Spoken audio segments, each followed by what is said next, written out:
Paris is placed on maximum COVID-19 alert. Storm Alex has left at least 4 dead and 20 missing in the southeast of the country, and France's last representative has been eliminated from the French Open.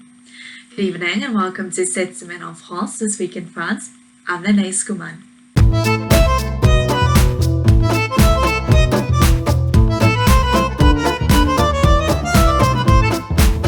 As corona cases are rising in the capital, bars in Paris and its inner suburbs will be forced to close from Tuesday, 6 October, but restaurants may remain open under strict sanitary protocols. These COVID-19 measures were announced during a joint media conference on Monday and will remain in place for the next 2 weeks.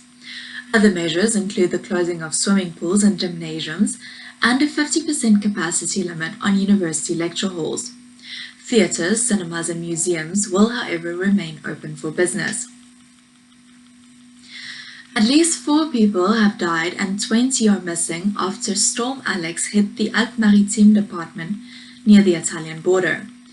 Between Friday and Saturday, more than 500 millimeters of rain fell in some areas, the equivalent of 3 months of rain in 24 hours. This caused heavy flooding that swept away roads and damaged homes. Over 700 people were brought to safety during a rescue operation, of which 200 had to be airlifted. 8,000 homes were left without electricity. French President Emmanuel Macron on Friday said his government will unveil a proposed law to fight Islamist separatism. Macron said the legislation would aim to ensure that public life in France reflects the values of laïcité, or state secularism. The president said he wants to liberate Islam in France from foreign influences, and therefore he proposes a French training program, a certification process, and a charter for French imams. He also said that with a few exceptions, the 50,000 French children who are currently being homeschooled would be required to attend a French school.